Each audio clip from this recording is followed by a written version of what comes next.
وَلَقَدْ يَسَّرْنَا الْقُرْآنَ لِلذِّكْرِ فَهَلْ مِن مُّدَّكِرٍ۔ اور ہم نے قرآن کو سمجھنے کے لیے آسان کر دیا، تو کوئی ہے جو سوچے سمجھے۔ صوت القرآن، قرآن کی آواز۔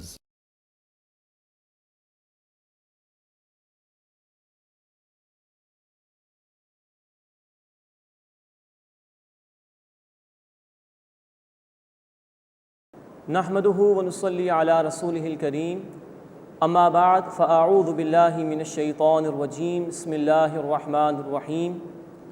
قل إني نهيت أن أعبد الذين تدعون من دون الله قل لا أتبع أهواءكم قد ضللت إذا وما أنا من المهتدين۔ صدق اللہ العظیم۔ سورۃ الانعام آیت نمبر 56 سے ہم اپنا مطالعہ شروع کر رہے ہیں۔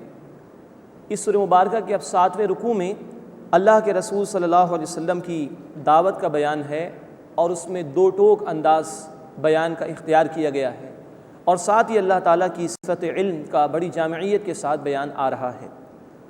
قل، اے نبی صلی اللہ علیہ وسلم فرما دیجئے، انی نہیت ان اعبد الذین تدعون من دون اللہ، بے شک مجھے اس بات سے روکا گیا ہے کہ میں عبادت کروں ان کی جنہیں تم پکارتے ہو اللہ کے سوا۔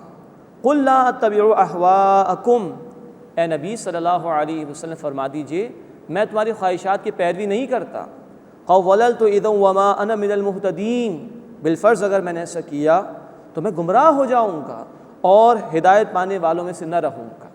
یہ اصل میں رد ہو رہا ہے مشرکین مکہ کے مطالبات کا کہ چلیے آپ ہمارے معبودوں کو کچھ مان لیجئے، ہم آپ کے معبود کو مان لیں گے۔ صاف نفی اللہ تعالیٰ نے فرما دی۔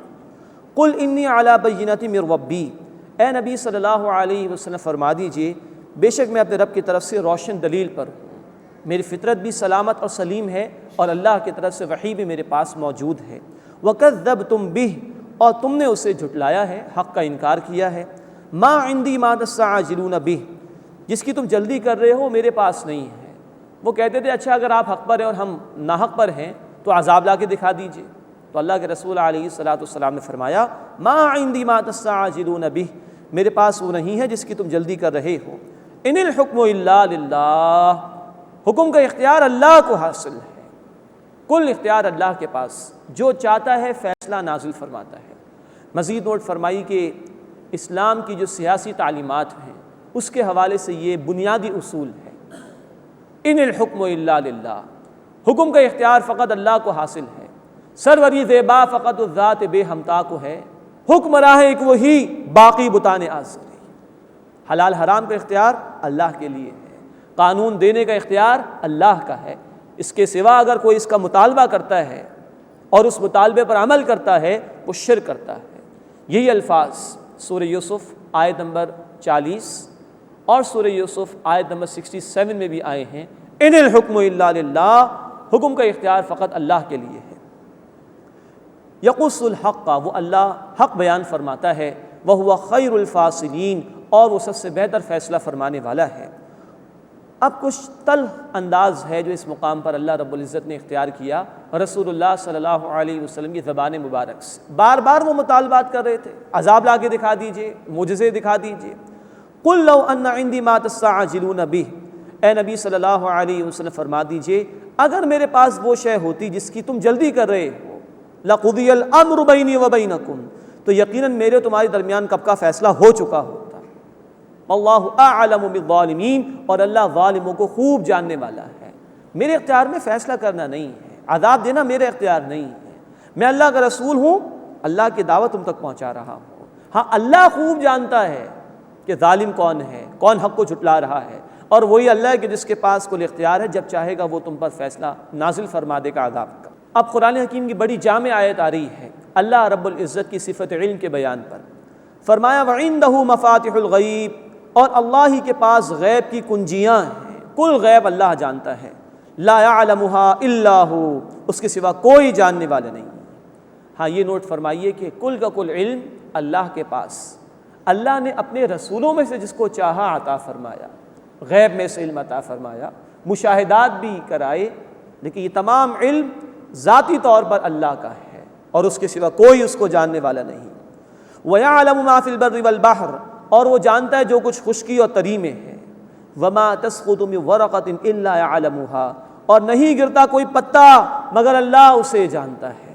وَلَا حَبَّةٍ فِي ظُلُمَاتِ الْأَرْضِ، نہ ہی کوئی دانہ ہے زمین کے اندھیروں میں، وَلَا رَطْبٍ وَلَا يَابِسٍ، اور نہ کوئی تر شے ہے نہ کوئی خشک، إِلَّا فِي كِتَابٍ مُبِينٍ، مگر یہ کوئی ایک روشن کتاب میں موجود ہے، یعنی لوح محفوظ۔ اللہ کے علم میں ہر شے موجود ہے۔ اللہ جزیات کا جاننے والا بھی ہے۔ فلسفوں میں یہ بحث رہی کہ اللہ کلیات کا، ان ٹوٹیلٹی چیزوں کو تو جانتا ہے، لیکن جو جزیات ہیں، سیکنڈری نوعیت کی چیزیں ہیں، مائنر قسم کی چیزیں ہیں، اللہ اس کو نہیں جانتا، معاذ اللہ، اس سب کی نفی۔ ایک پتا بھی نہیں گرتا اس کے علم کے بغیر۔ زمین کی تاریکیوں میں کوئی دانہ بھی ہے تو اللہ اسے جانتا ہے، کوئی تر شے ہو کوئی خشک ہو اللہ اسے جانتا ہے، الا فی کتاب مبین، مگر یہ کہ وہ روشن کتاب میں لوح محفوظ میں موجود ہے۔ وَهُوَ الَّذِي يَتَوَفَّاكُم بِاللَّيْلِ، اور وہی اللہ ہے جو رات کو تمہاری روح قبض کر لیتا ہے۔ نیند کو بھی نوٹ فرمائیے کہ حدیث میں موت کی بہن کہا گیا ہے، تو نیند کو کہہ لیجئے وہ چھوٹی موت ہے، اور واقعتاً جو موت آتی ہے وہ اصل موت ہے، اس کا ذکر بھی آ رہا ہے۔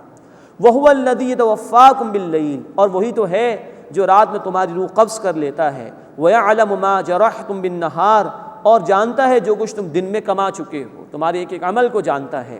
ثُمَّ يَبْعَثُكُمْ فِيهِ، پھر وہ تمہیں اس سے یعنی دن میں دوبارہ اٹھاتا ہے، نیند کے بعد دوبارہ تمہاری روح لوٹا دیتا ہے تاکہ تم دن میں کام کاج کر سکو۔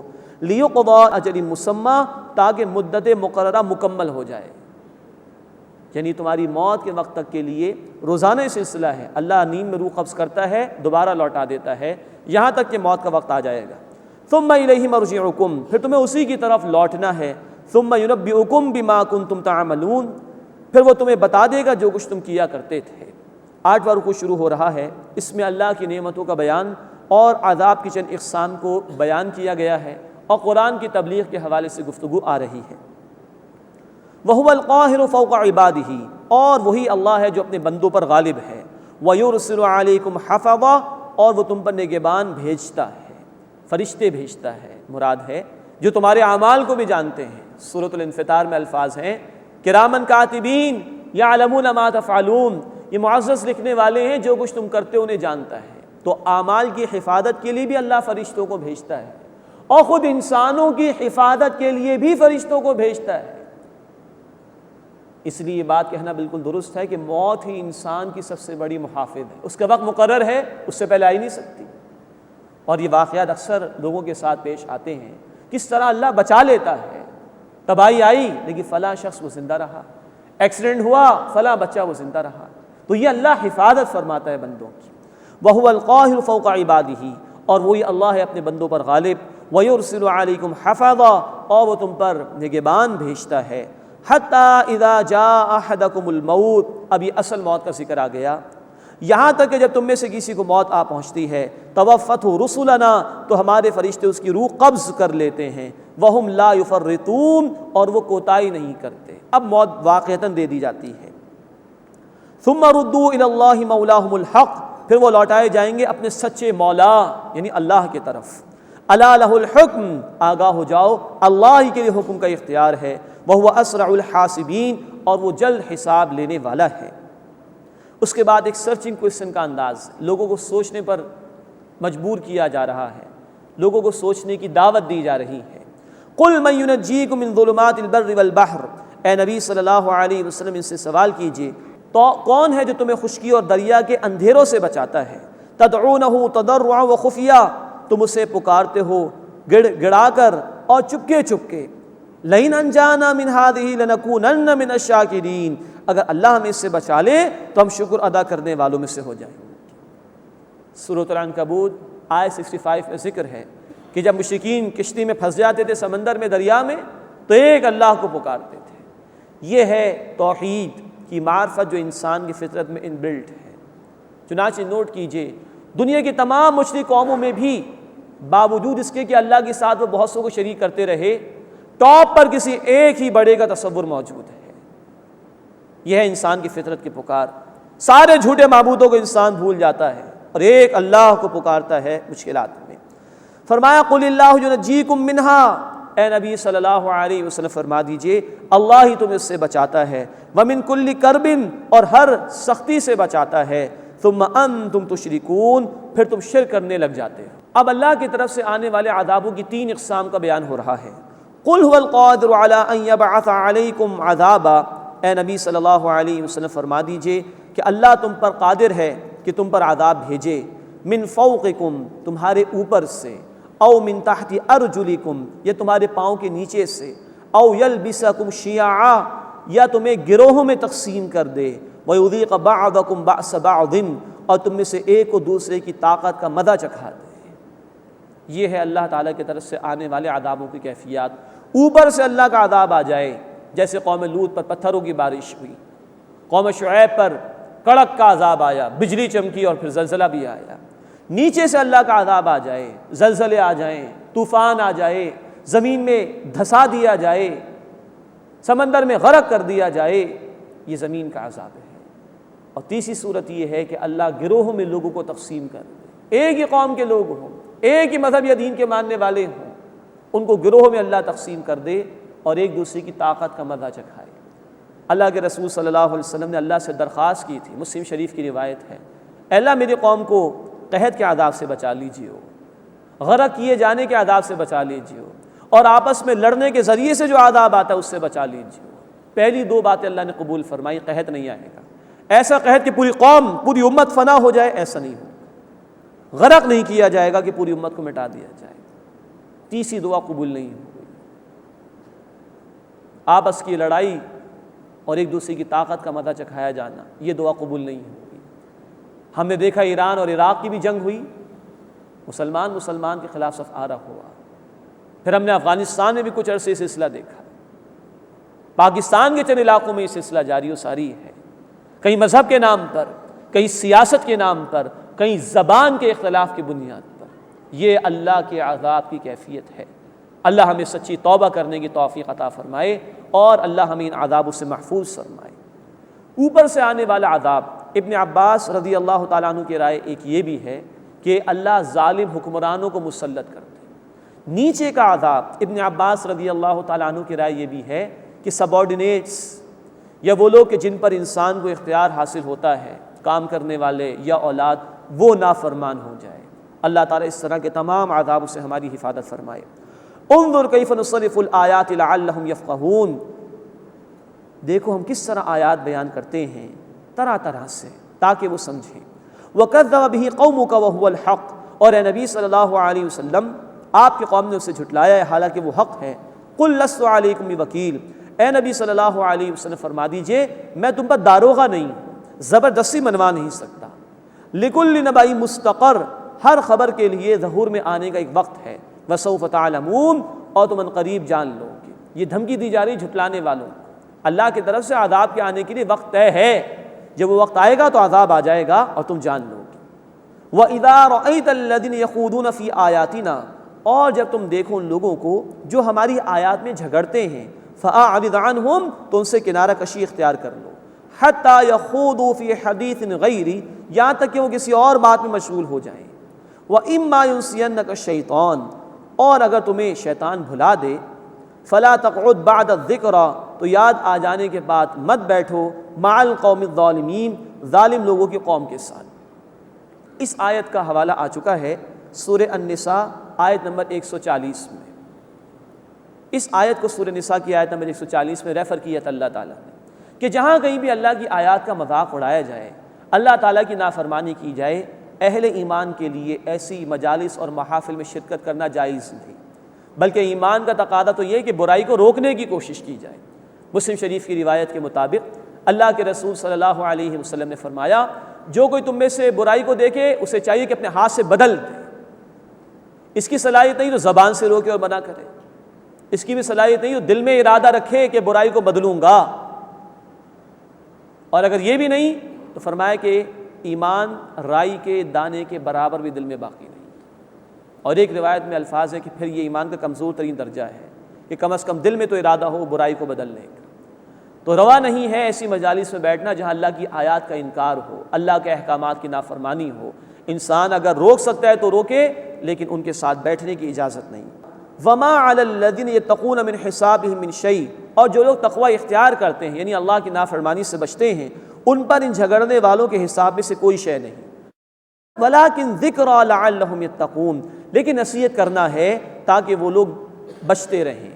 مراد ہے کہ جو اللہ کے نیک بندے ہیں، تقوی اختیار کرنے والے ہیں، وہ خود نیک بن کر نہ بیٹھ جائیں، بلکہ جو لوگ اللہ کی نافرمانی کر رہے ہیں ان کو روکنے کی کوشش کریں، ان کو راہ راست پر لانے کی کوشش کریں۔ اور عین ممکن ہے کہ نیک لوگوں کے اس عمل سے کہ وہ دوسروں کو بھی نیکی کی دعوت دیں، برائی سے روکنے کی کوشش کریں، تو جو لوگ گناہوں میں ملوث ہیں، اللہ کی نافرمانی میں ملوث ہیں، ممکن ہے وہ باز آ جائیں اور بچ جائیں۔ تو اہل ایمان کو چاہیے کہ وہ خود نیک بنیں، دوسروں کو نیکی کی دعوت دیں، خود بدی سے بچنے کی کوشش کریں اور دوسروں کو بھی بدی سے بچانے کے لیے محنت کریں۔ وَذَرِ الَّذِينَ اتَّخَذُوا دِينَهُمْ لَعِبًا وَلَهْوًا، اور اے نبی صلی اللہ علیہ وسلم ان لوگوں کو چھوڑ دیجئے جنہوں نے اپنے دین کو کھیل تماشا بنا لیا ہے۔ وَغَرَّتْهُمُ الْحَيَاةُ الدُّنْيَا، اور دنیا کی زندگی نے انہیں دھوکے میں ڈال دیا ہے۔ یہ اشارہ مشرکین مکہ کی طرف بھی ہے، جو چاہا حلال کر لیا، جو چاہا حرام کر لیا، چاہا تو بتوں کو پوج لیا، چاہا تو کچھ اللہ کی بات کر لی، چاہا تو بتوں کے نام پہ چڑھاوے چڑھا دیے، نذرانے چڑھا دیے، چاہا تو اللہ کے نام پر کچھ دے دیا، مذاق بنا لیا دین۔ اسی طرح دنیا کی دیگر اقوام کی طرف دیکھیں تو انہوں نے اپنے اپنے مذہبی تہواروں کو مذاق بنا لیا۔ کرسمس کو دیکھیے، شروع کیا تھا عیسیٰ علیہ السلام کی پیدائش کے نام سے، آج اسی دن شراب بھی پی جاتی ہے، زنا بھی کیا جاتا ہے۔ تو اے نبی ان لوگوں کو چھوڑ دیجئے جنہوں نے اپنے دین کو کھیل تماشا بنا لیا۔ دین اللہ کی طرف سے آیا ہے اور اس کا مطالبہ ہے سورۃ البقرہ آیت نمبر 208 میں، ادخلوا فی السلم کافہ، اسلام میں دین میں پورے کے پورے داخل ہو جاؤ۔ اب جو لوگ دین کو ترک کر دیں، دین کے بجائے کسی اور چیز کو اختیار کر لیں شب و روز میں، اس آیت میں ان کا بیان بھی آ رہا ہے۔ پھر دیکھیے دین 24 گھنٹے کی زندگی کا نام، آج لوگوں نے کھیل تماشے کو 24 گھنٹے اختیار کر لیا۔ یہ کیبلز کے اوپر فلمیں اور ڈرامے، ہر وقت موسیقی، بچے اسکول نہیں جاتے جب تک کہ کارٹون نہ دیکھ لیں، خاتون خانہ کا ہاتھ کام کرنا شروع نہیں کرتا جب تک کہ موسیقی نہ سن لی جائے، کاریگر ہاتھ نہیں چلاتا جب تک کہ گانے نہ سن لیں۔ ہر وقت گانا، ہر وقت موسیقی، اللہ کی نافرمانی کے کام، اس کو شب و روز میں اختیار اگر کر لیا تو یہ ہے دنیا میں پھنس جانا اور دین سے دور ہو جانا۔ اللہ ہماری اس سے حفاظت فرمائے۔ وَذَرِ الَّذِينَ اتَّخَذُوا دِينَهُمْ لَعِبًا وَلَهْوًا، اور اے نبی صلی اللہ علیہ وسلم ان لوگوں کو چھوڑ دیجئے جنہوں نے اپنے دین کو کھیل تماشا بنا لیا۔ وَغَرَّتْهُمُ الْحَيَاةُ الدُّنْيَا، اور دنیا کی زندگی نے انہیں دھوکے میں ڈال دیا، اسی کے طالب بن کر رہ گئے۔ وَذَكِّرْ بِهِ، اور اے نبی صلی اللہ علیہ وسلم اس قرآن کے ذریعے سے تذکیر کیجئے، یاد دہانی کرائیے۔ تیسری مرتبہ یہ الفاظ قرآن میں آ رہے ہیں اسی صورت میں۔ یہ یاد دہانی کرنا ہے قرآن کے ذریعے سے، دعوت کا بیسک انسٹرومنٹ قرآن حکیم ہے۔ وَذَكِّرْ بِهِ، اور اے نبی صلی اللہ علیہ وسلم اس قرآن کے ذریعے سے تذکیر کیجئے، یاد دہانی کرائیے۔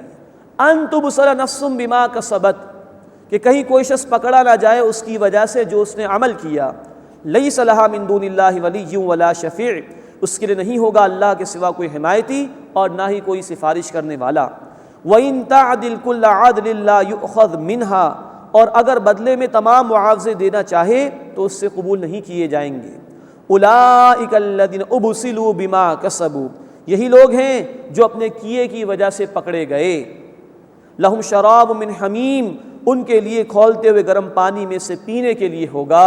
وعذاب علیم بما کانوا یکفرون، اور دردناک عذاب ہوگا اس لیے کہ وہ کفر کیا کرتے تھے۔ اللہم اجرنا من النار، اے اللہ ہمیں آگ کے عذاب سے محفوظ فرما۔ اب نواں رکوع شروع ہو رہا ہے، اس میں اللہ کی قدرت کاملہ کا بیان اور حضرت ابراہیم علیہ السلام کے واقعے کا ذکر آ رہا ہے۔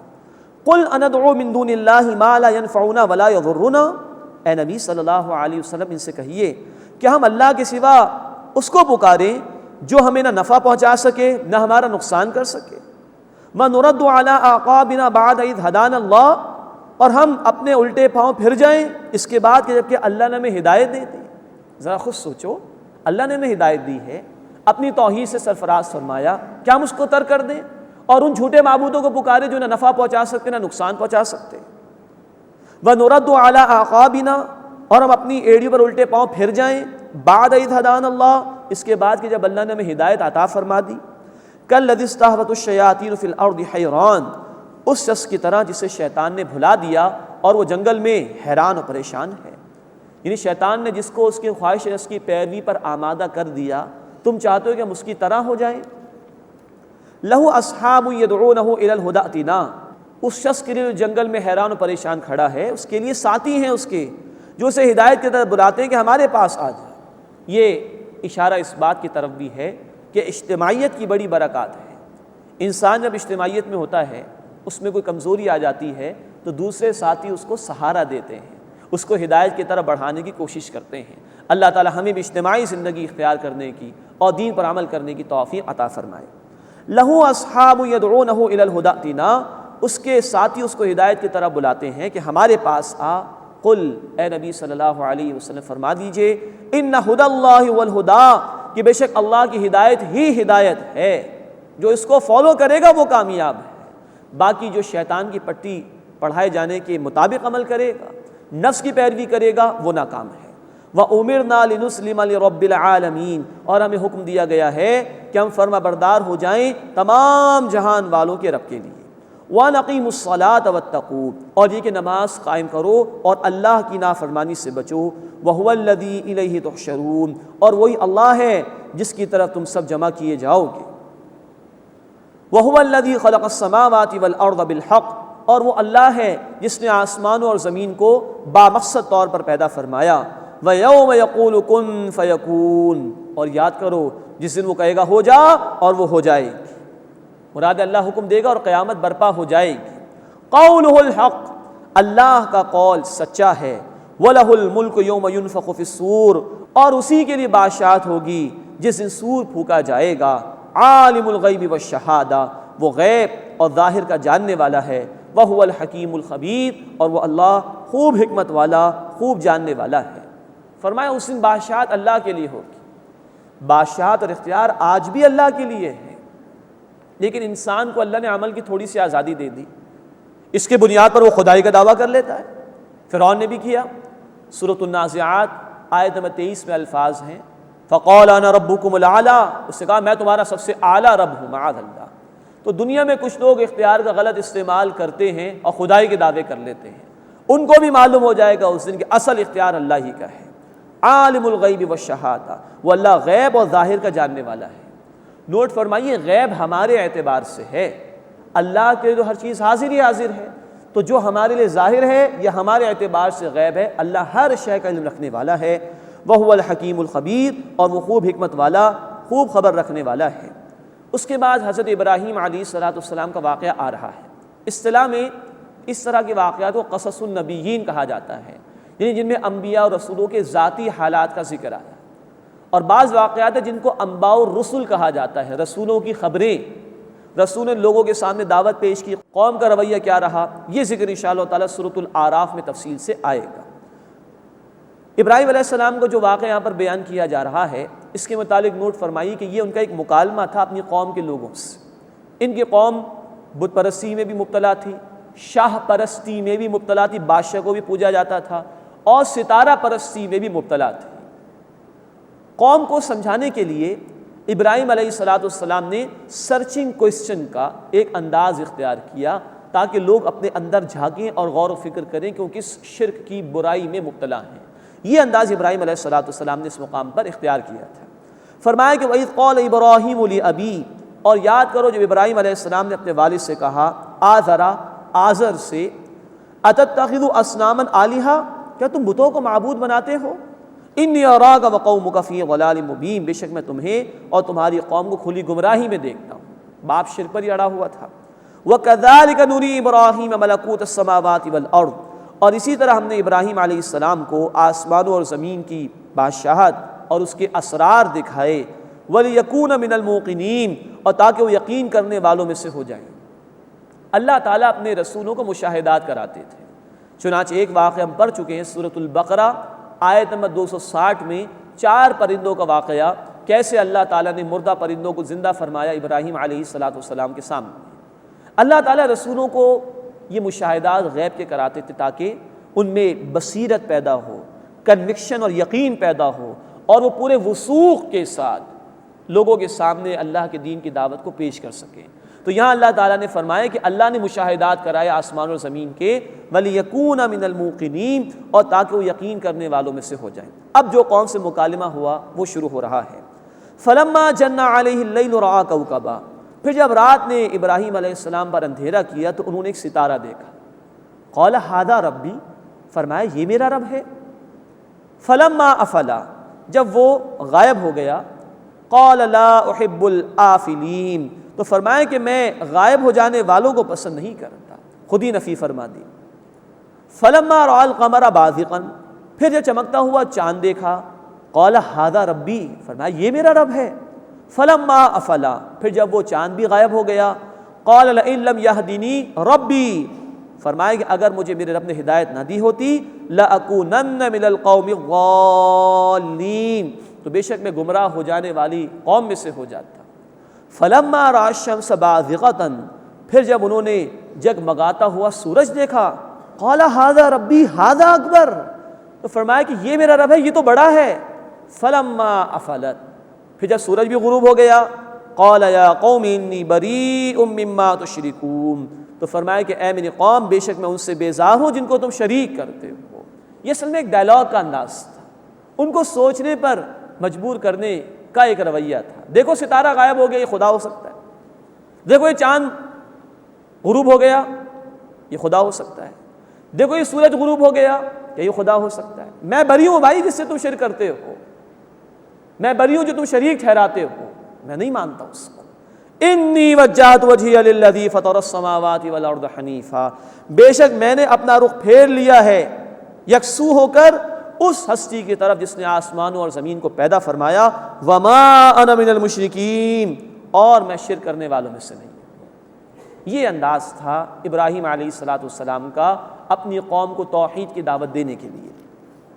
وحاجہ قومہ، اور ان کی قوم نے ان سے جھگڑا کیا، قال تحاجونی فی اللہ وقد ہدان، فرمایا کہ تم مجھ سے اللہ کے بارے میں جھگڑتے ہو جبکہ اس سے مجھے ہدایت عطا فرمائی۔ ولا اخاف ما تشرکون به الا ان یشاء ربی شیئا، اور میں ان سے نہیں ڈرتا جنہیں تم شریک ٹھہراتے ہو اس اللہ کا، مگر یہ کہ میرا رب ہی مجھے کوئی تکلیف پہنچانا چاہے۔ کل اختیار اللہ کے پاس ہے، نہ کہ تمہارے جھوٹے معبودوں کے پاس۔ وسع ربی کل شیء علما، میرے رب کے علم نے ہر چیز کا احاطہ کر لیا ہے۔ افلا تتذکرون، بس کیا تم سوچتے نہیں ہو؟ وکیف اخاف ما اشرکتم، اور میں تمہارے شریکوں سے کیوں کر ڈروں؟ ولا تخافون انکم اشرکتم باللہ، اور تم اس سے نہیں ڈرتے کہ تم اللہ کا شریک ٹھہراتے ہو۔ تمہارے جھوٹے معبودوں کی کوئی حیثیت نہیں تو میں ان سے ڈروں، اور تم اللہ کا انکار کرتے ہو، اللہ کے ساتھ شریک کرتے ہو۔ ما لم ينزل به علیکم سلطانا، جس کے لیے اس نے تم پر کوئی دلیل نازل نہیں کی۔ تو خود سوچو، اللہ معبود برحق ہے، اسی کا خوف ہونا چاہیے انسان کو، تو میں تمہارے جھوٹے معبودوں سے کیوں ڈروں؟ اور اللہ نے جھوٹے معبودوں کے لیے کوئی سند نازل نہیں کی، تو تم اللہ کے ساتھ کسی کو شریک کیوں کرتے ہو؟ فَأَيُّ الْفَرِيقَيْنِ أَحَقُّ بِالْأَمْنِ، تو بتاؤ دونوں فریقوں میں سے امن کا کون زیادہ حقدار ہے؟ ان کنتم تعلمون، اگر تم جاننے والے ہوتے ہو۔ یہ ہے جو سرچنگ کوئسچن کا انداز مستقلاً ابراہیم علیہ السلام نے اختیار کیا۔ اب اللہ جواب دے رہے ہیں، الذین آمنوا، وہ لوگ جو ایمان لائے، ولم یلبسوا ایمانہم بظلم، اور انہوں نے اپنے ایمان کو ظلم سے نہ ملایا، اولئک لہم الامن، انہی لوگوں کے لیے امن ہے، وہم مہتدون، اور وہ ہدایت یافتہ ہیں۔ اللہ ہمیں بھی ان لوگوں میں شامل فرمائے۔ اب ایک بات اس میں یہ نوٹ فرمائیے کہ جب یہ آیت آئی، بخاری شریف میں روایت ہے، صحابہ کرام رضی اللہ تعالی عنہم اجمعین نے سوال کیا، اللہ کے رسول صلی اللہ علیہ وسلم، ہم میں سے تو کوئی بھی نہیں ہے کہ جس نے کبھی کوئی ظلم نہ کیا ہو۔ تو لرز گئے تھے اس آیت پر کہ جو ایمان لائے اور اپنے ایمان کے ساتھ ظلم نہیں کیا، ان کے لیے امن ہے اور وہ ہدایت یافتہ ہے۔ تب اللہ کے رسول صلی اللہ علیہ وسلم نے سورہ لقمان آیت نمبر 13 کی تلاوت فرمائی، ان الشرک لظلم عظیم، فرمایا شرک سب سے بڑا ظلم ہے۔ تو ظلم سے مراد شرک ہے، تو جو ایمان لایا اور شرک سے بچتا رہا ان کے لیے امن ہے اور وہی ہدایت یافتہ ہوں گے۔ یہاں یہ 9واں رکوع مکمل ہوا۔ نوٹ فرمائیے بعض لوگوں کو مغالطہ ہوا ہے معاذ اللہ کہ ابراہیم علیہ السلام درجہ بدرجہ توحید کی طرف گئے تھے، معاذ اللہ۔ دیکھیے جب کلام شروع ہوا تو آیت نمبر 75 میں کہا گیا اللہ تعالیٰ کی طرف سے ہم نے ابراہیم کو اسرار دکھائے کائنات کے تاکہ وہ یقین کرنے والوں میں سے ہو جائیں۔ آیت نمبر 83 میں اللہ تعالیٰ فرما رہے ہیں، 10واں رکوع شروع ہو رہا ہے، وَتِلْكَ حُجَّتُنَا آتَيْنَاهَا ابراہیم، یہ دلائل تھے جو ہم نے ابراہیم علیہ السلام کو عطا فرمائے، یہ ہماری دلیل تھی جو ہم نے ابراہیم علیہ السلام کو عطا فرمائی علی قومی، ان کی قوم کے مقابلے میں۔ تو یہ سارا مکالمے کا انداز اللہ کی طرف سے ابراہیم علیہ السلام کو دیا گیا۔ رسول تو بہت بڑی بات ہے، کوئی صدیق بھی ایک لمحے کے لیے شرک سے نہیں گزرتا کبھی زندگی میں، اور یہ تو رسول ہیں، امام الناس ہیں۔ تو یہ سارا مکالمہ ایک انداز تھا لوگوں کو دعوت دینے کا اور ان کو غور و فکر پر مجبور کرنے کا۔ اب 10واں رکوع شروع ہو رہا ہے، اس میں اللہ رب العزت نے یہ بھی اعلان فرمایا، یہ ساری دلیل ابراہیم علیہ السلام کو اللہ تعالیٰ نے عطا فرمائی تھی، اور انبیاء کے ناموں کا ایک گلدستہ آ رہا ہے، اور شرک کی مذمت کی گئی ہے، اور رسول اللہ صلی اللہ علیہ وسلم کو مخالفین کے مقابلے میں تسلی دی گئی۔ وَتِلْكَ حُجَّتُنَا آتَيْنَاهَا إِبْرَاهِيمَ عَلَىٰ قَوْمِ، اور یہ ہے ہماری دلیل جو ہم نے ابراہیم علیہ السلام کو عطا فرمائی ان کی قوم کے مقابلے میں۔ نرفع درجات من نشاء، ہم جس کے چاہتے درجات بلند کرتے ہیں۔ ان ربک حکیم علیم، بے شک تمہارا رب حکمت والا ہے، خوب علم رکھنے والا ہے۔ اب تقریباً 17 انبیاء کے ناموں کا گلدستہ آ رہا ہے۔ وَوَهَبْنَا لَهُ اسحاق وَيَعْقُوب، اور ہم نے انہیں یعنی ابراہیم علیہ السلام کو عطا فرمائے اسحاق اور یعقوب علیہم السلام۔ ابراہیم علیہ السلام کے بیٹے ہیں اسحاق علیہ السلام، اسحاق علیہ السلام کے بیٹے ہیں یعقوب علیہ السلام، اور یعقوب علیہ السلام کے 12 بیٹوں سے بنی اسرائیل کا بھی سلسلہ چلا ہے۔ وَوَهَبْنَا لَهُ اسحاق وَيَعْقُوب، اور ہم نے انہیں عطا فرمائے اسحاق اور یعقوب علیہم السلام۔ کُلًّا هَدَيْنَا، ہم نے سب کو ہدایت عطا فرمائی۔ وَنُوحًا هَدَيْنَا مِن قَبْلُ، اور نوح علیہ السلام کو ہم نے ہدایت دی اس سے پہلے۔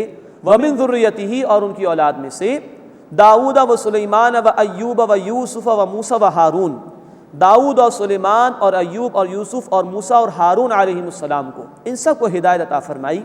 وَكَذَلِكَ نَجْزِي الْمُحْسِنِينَ، اور اسی طرح ہم احسان کے ساتھ عمل کرنے والوں کو بدلہ عطا کرتے ہیں۔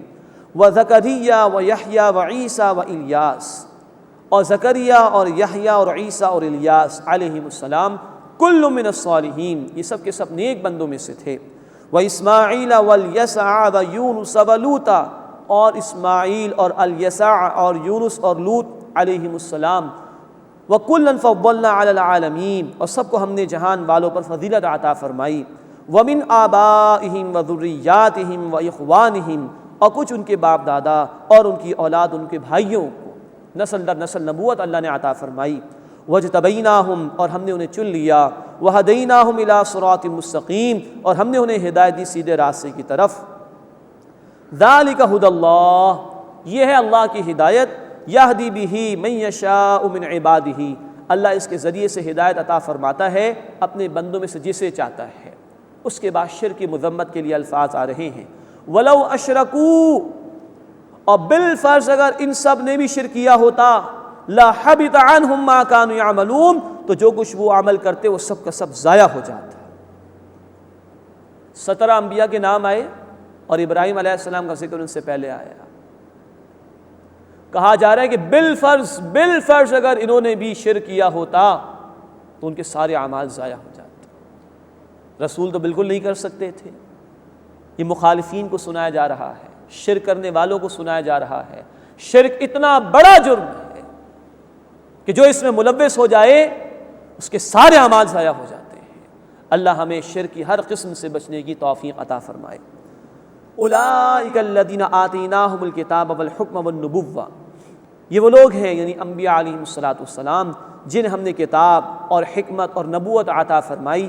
فَإِن يَكْفُرْ بِهَا هَؤُلَاء، بس اے نبی صلی اللہ علیہ وسلم اگر یہ لوگ اس کا انکار کریں گے، فَقَدْ وَكَّلْنَا بِهَا قَوْمًا لَيْسُوا بِهَا بِكَافِرِينَ، تو یقیناً ہم نے اس حق کے لیے مقرر کر دیے ہیں ایسے لوگ جو اس کا انکار کرنے والے نہیں ہیں۔ یہ تسلی دی جا رہی رسول کریم صلی اللہ علیہ وسلم کو۔ سورۃ الانعام مکی دور کے آخری حصے میں نازل ہوئی۔ اب مکے سے اللہ کے رسول صلی اللہ علیہ وسلم تشریف لے جانے والے تھے مدینہ منورہ کی طرف، تو اللہ کے رسول صلی اللہ علیہ وسلم کو تسلی دی جا رہی ہے کہ اگر یہ مشرکین مکہ انکار کر رہے ہیں تو اللہ نے کچھ اور لوگوں کو چن لیا ہے جو اس کا انکار کرنے والے نہیں ہیں۔ یہ مدینہ کے لوگوں کی طرف اشارہ ہے۔ مکے کے آخری دور میں مدینے سے کچھ لوگ آئے تھے اور انہوں نے آ کر رسول اللہ صلی اللہ علیہ وسلم کے ہاتھ پر بیعت بھی کی تھی، ایمان بھی قبول کر لیا تھا۔ تو اللہ کے رسول کے لیے تسلی ہے کہ اگر یہ انکار کر رہے ہیں تو اللہ تعالیٰ ایسے لوگوں کو پیدا فرما چکا ہے جو اس کا انکار کرنے والے نہیں ہیں۔ اولئک الذین ھدی اللہ، یہ وہ لوگ ہیں جنہیں اللہ نے ہدایت عطا فرمائی۔ فبہداہ مقتدی، تو اے نبی صلی اللہ علیہ وسلم آپ ان کے راستے کو اختیار کیجیے۔ اب یہ رسولوں کا ذکر آیا، نوٹ فرمائیے کہ اللہ کے رسول صلی اللہ علیہ وسلم ہو یا کوئی اور رسول، تمام رسولوں کی اصولی تعلیم ایک ہی تھی۔ سب نے دین حق ہی کا حکم دیا ہے، دین حق پر چلنے کی تلقین کی ہے، سب کی اصولی تعلیم ایک ہی تھی۔ تو اللہ کے رسول کو کہا جا رہا ہے اور ان کے ذریعے سے اہل ایمان کو کہا جا رہا ہے کہ انبیاء کے راستے کو اختیار کیا جائے۔ دوسری بات اس میں یہ نوٹ فرمائیے کہ نبی صلی اللہ علیہ وسلم کو اللہ نے کتاب عطا فرمائی، شریعت عطا فرمائی، ہم اسی کی پیروی کریں گے۔ لیکن نوٹ فرمائیے، مفسرین نے یہ بات نقل کی ہے کہ اگر ہمارے دین میں کوئی نیا حکم نہیں آیا کسی معاملے میں تو اس کے حوالے سے سابقہ شریعت میں جو حکم آیا ہے اسی کی پیروی کی جائے گی۔ ہاں اگر کوئی نیا حکم آ گیا تو اس کے مطابق عمل کیا جائے گا، لیکن اگر کوئی نیا حکم کسی معاملے میں نہیں آیا تو پچھلی شریعت کے مطابق عمل کیا جائے گا۔ اولئک الذین ھدی اللہ فبہداہ مقتدی، یہ وہ لوگ ہیں جنہیں اللہ نے ہدایت عطا فرمائی۔ بس اے نبی صلی اللہ علیہ وسلم آپ بھی ان کے راستے کو اختیار کیجئے۔ قل لا اسألکم علیہ اجرا، اے نبی صلی اللہ علیہ وسلم فرما دیجئے میں اس پر تم سے کوئی اجر نہیں مانگتا۔ یہ رسولوں کی دعوت کی صداقت کی دلیل ہے، وہ لوگوں سے دنیا نہیں مانگتے، مال و دولت نہیں مانگتے، بلکہ وہ کہتے ہیں لا اسألکم علیہ اجرا، میں اس پر تم سے کوئی اجرت نہیں مانگتا، ان ہوا الا ذکر للعالمین، یہ تو تمام جہان والوں کے لیے نصیحت ہے۔ 11واں رکوع شروع ہو رہا ہے سورہ مبارکہ کا، اس میں مشرکین کا رد کیا گیا ہے، یہود کا بھی کچھ ذکر آ رہا ہے اور مشرکین کے برے انجام کو بیان کیا گیا ہے۔ وما قدر اللہ حق قدرہ، اور انہوں نے اللہ کی قدر نہیں کی جیسا کہ اس کی قدر کرنے کا حق تھا۔ اب اس کے متعلق نوٹ فرمائیے کہ یہ اہل کتاب میں سے یہود کی طرف اشارہ ہو رہا ہے۔ مکی سورہ مبارکہ سورۃ الانعام، لیکن قرآن مدینے تک بھی پہنچ رہا تھا، اس لیے کہ مکہ ایک مرکزی شہر تھا، لوگ پورے عرب سے یہاں پر آتے تھے، تو مدینے میں بھی یہ بات پہنچ رہی تھی کہ آخری رسول آ چکے ہیں محمد صلی اللہ علیہ وسلم۔ جب اہل کتاب تک یہ باتیں پہنچی تو انہوں نے صاف انکار کر دیا۔ وہ توقع کر رہے تھے کہ بنی اسرائیل میں رسالت آئے گی، یہ کیا ہو گیا کہ بنی اسماعیل میں کسی کو رسول بنا دیا گیا۔ چنانچہ اس اعتبار سے اب ذکر آ رہا ہے اہل کتاب کا جو یہود تھے مدینے میں ان کا۔ وما قدر اللہ حق قدرہ، اور انہوں نے اللہ کی قدر نہیں کی جیسے کہ اس کی قدر کا حق تھا۔ اذ قالوا ما انزل اللہ علی بشر من شیء، کہ جب انہوں نے کہا کہ اللہ نے کسی انسان پر کوئی شے نازل نہیں کی، اتنی ڈھٹائی کا مظاہرہ کیا کہ سرے سے ہی کسی بھی کتاب کا انکار کر دیا۔ قل، اے نبی صلی اللہ علیہ وسلم ان سے پوچھئے، من انزل الکتاب الذی جاء بہ موسیٰ نورا وہدی للناس، کس نے نازل کی تھی وہ کتاب جو موسیٰ علیہ السلام لے کر آئے تھے، جو لوگوں کے لیے روشنی اور ہدایت تھی؟ کیا تم اس کا بھی انکار کرتے ہو؟ یہ ہے ان کے حسد کی انتہا کہ ہر کتاب کا انکار کر دیا۔ تجعلونہ قراطیس، تم نے اس کتاب کو پارا پارا کر دیا، بشارات چھپاتے ہو۔ تبدونہا وتخفون کثیرا، کچھ اسے ظاہر کرتے اور بہت سے کو چھپا لیتے ہو، جس میں آخری رسول صلی اللہ علیہ وسلم کے آنے کی بشارات ہیں۔ وعلمتم ما لم تعلموا انتم ولا آباؤکم، اور تمہیں وہ کچھ سکھایا گیا جو تم اور تمہارے باپ دادا جانتے نہیں تھے۔ قل اللہ، اے نبی صلی اللہ علیہ وسلم آپ ہی جواب دے دیجئے اللہ نے نازل فرمائی، تورات بھی اللہ نے نازل فرمائی تھی، یہ قرآن بھی اللہ کی طرف سے آیا، لیکن یہ قبول نہیں کر رہے، یہ حسد میں جل رہے ہیں۔ ثم ذرہم فی خوضہم یلعبون، پھر اے نبی صلی اللہ علیہ وسلم انہیں ان کی خرافات میں چھوڑ دیجئے کہ وہ کھیلتے رہیں۔ وہذا کتاب انزلناہ مبارک، اور یہ ہے قرآن برکت والی کتاب جو ہم نے نازل کی ہے۔ مصدق الذی بین یدی، یہ اپنے سے پچھلی کتابوں کی تصدیق کرنے والی کتاب ہے۔ وَلِتُنذِرَ أُمَّ الْقُرَىٰ وَمَنْ حَوْلَهَا، اور اے نبی صلی اللہ علیہ وسلم تاکہ آپ ام القریٰ، مرکزی بستی یعنی مکے والوں کو خبردار کر دیں، اور جو اس کے ارد گرد ہیں، وَمَنْ حَوْلَهَا، جو اس کے ارد گرد ہیں سب کو خبردار کر دیں۔ اب نوٹ فرمائیے، سعودی عربیہ 3 بڑے بر اعظموں کے درمیان ہے، یورپ، ایشیا اور افریقہ، اور مکہ مرکزی شہر تھا سعودی عربیہ کا۔ وہیں اللہ کے رسول صلی اللہ علیہ وسلم کو مبعوث کیا گیا تاکہ آپ پہلے یہاں کے لوگوں کو خبردار کریں، پھر اس کے ارد گرد کے لوگوں کو، یہاں تک کہ یہ ارد گرد کا معاملہ پوری انسانیت تک چلا جائے، اس لیے کہ رسول کریم صلی اللہ علیہ وسلم کو تمام انسانیت کے لیے رسول بنا کر بھیجا گیا۔ سورہ سبا آیت نمبر 28، وَمَا أَرْسَلْنَاكَ إِلَّا كَافَّةً لِلنَّاسِ بَشِيرًا وَنَذِيرًا، اے نبی صلی اللہ علیہ وسلم، ہم نے آپ کو تمام انسانیت کے لیے بشیر اور نذیر بنا کر بھیجا ہے۔ وَلِتُنذِرَ أُمَّ الْقُرَىٰ وَمَنْ حَوْلَهَا، اور تاکہ آپ خبردار کریں اہل مکہ کو، مرکزی بستی کے لوگوں کو، اور جو اس کے ارد گرد ہیں۔ وَالَّذِينَ يُؤْمِنُونَ بِالْآخِرَةِ يُؤْمِنُونَ بِهِ، اور جو آخرت پر ایمان رکھتے ہیں وہ اس پر ایمان لاتے ہیں۔ وَهُمْ عَلَىٰ صَلَاتِهِمْ يُحَافِظُونَ، اور وہ اپنی نمازوں کی حفاظت کرتے ہیں۔ ایمان کا پہلا اظہار ہوتا ہے نماز، اللہ ہمیں بھی اپنی نمازوں کی حفاظت کرنے کی توفیق عطا فرمائے۔ وَمَنْ أَظْلَمُ مِمَّنِ افْتَرَىٰ عَلَى اللَّهِ كَذِبًا، اور اس سے بڑا ظالم کون ہوگا جو اللہ پر جھوٹ منسوب کرے۔ او قال اوحی الیہ، یا کہے کہ میری طرف بھی وحی کی گئی ہے۔ ولم یوحى الیہ شیء، اور اس کی طرف کوئی وحی نازل نہیں کی گئی۔ ومن قال، اور اس سے بڑھ کر بھی ظالم کون ہوگا، سأنزل مثل ما انزل اللہ، کہ جو کہے کہ میں بھی نازل کرتا ہوں وہ جو اللہ نے نازل کیا ہے، معاذ اللہ۔ یہ مشرکین کی ڈھٹائی اور جرت، وہ کہتے تھے کہ ہم بھی قرآن جیسی شے نازل کر دیں گے، ہم پر بھی وحی آتی ہے، معاذ اللہ۔ ڈھٹائی اور مخالفت میں یہ الفاظ کہہ رہے تھے جرت کے ساتھ۔ وَلَوْ تَرَىٰ إِذِ الظَّالِمُونَ فِي غَمَرَاتِ الْمَوْتِ، اور اگر اے نبی صلی اللہ علیہ وسلم آپ اس وقت کو دیکھیں جب ظالم موت کی سختیوں میں ہوں گے۔ وَالْمَلَائِكَةُ بَاسِطُو أَيْدِيهِمْ، اور فرشتے اپنے ہاتھ پھیلائے ہوئے ہوں گے۔ أَخْرِجُوا أَنفُسَكُمْ، نکالو اپنی جانیں، یہ سخت الفاظ۔ الْيَوْمَ تُجْزَوْنَ عَذَابَ الْهُونِ، آج تمہیں ذلت کا عذاب دیا جائے گا۔ مفسرین نے لکھا ہے کہ یہ قبر کے عذاب کی طرف اشارہ ہے۔ روح قبض ہونے کے ساتھ ہی نافرمان کے ساتھ قبر کے عذاب کا معاملہ شروع کر دیا جاتا ہے۔ اللہ تعالیٰ قبر کے عذاب سے ہماری حفاظت فرمائے۔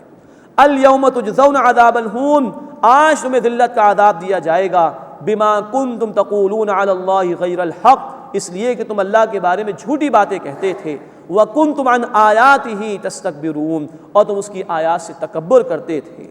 وَلَقَدْ جِئْتُمُونَا فُرَادَىٰ كَمَا خَلَقْنَاكُمْ أَوَّلَ مَرَّةٍ، اور یقیناً تم ہمارے پاس اکیلے اکیلے آ گئے جیسے ہم نے تمہیں پہلی مرتبہ پیدا کیا تھا۔ جب عالم ارواح میں اللہ نے تمام انسانوں کی روحوں کو پیدا کیا تھا تو ایک ساتھ ہی سب موجود تھے۔ اس کا ذکر انشاءاللہ آئے گا سورۃ الاعراف آیت نمبر 172 میں۔ اور پھر قیامت کے دن اکیلے اکیلے سب کی پیشی ہوگی اللہ کے حضور میں، کھڑا سب کو ایک ساتھ کیا جائے گا لیکن پیشی اکیلے اکیلے ہوگی۔ سورہ مریم آیت نمبر 95، وَكُلُّهُمْ آتِيهِ يَوْمَ الْقِيَامَةِ فَرْدًا، ہر ایک اللہ کے حضور میں اکیلے اکیلے پیش ہوگا۔ وَلَقَدْ جِئْتُمُونَا فُرَادَىٰ كَمَا خَلَقْنَاكُمْ أَوَّلَ مَرَّةٍ، اور یقیناً تم ہمارے پاس آ گئے اکیلے اکیلے جیسے ہم نے تمہیں پہلی مرتبہ پیدا کیا تھا۔ وَتَرَكْتُم مَّا خَوَّلْنَاكُمْ وَرَاءَ ظُهُورِكُمْ، اور جو کچھ ہم نے تمہیں عطا کیا تھا یعنی مال و اسباب، وہ تم اپنی پیٹھوں کے پیچھے چھوڑ آئے ہو۔ وَمَا نَرَىٰ مَعَكُمْ شُفَعَاءَكُمُ الَّذِينَ زَعَمْتُمْ أَنَّهُمْ فِيكُمْ شُرَكَاء، اور ہم تمہارے ساتھ تمہارے شفاعت کرنے والے، سفارش کرنے والے نہیں دیکھتے جن کے متعلق تمہارا یہ گمان تھا، یہ دعویٰ تھا کہ وہ شریک ہیں تمہارے۔ لَقَدْ تَقَطَّعَ بَيْنَكُمْ وَضَلَّ عَنْكُمْ مَا كُنتُمْ تَزْعُمُونَ، یقیناً تمہارے رشتے کٹ گئے اور جو تم دعوے کیا کرتے تھے وہ سب تم سے گم ہو گئے، کوئی جھوٹا دعویٰ، کوئی جھوٹے معبود تمہارے کام نہیں آئیں گے۔ بارک اللہ لی ولکم فی القرآن العظیم ونفعنی وإیاکم بالآیات والذکر الحکیم۔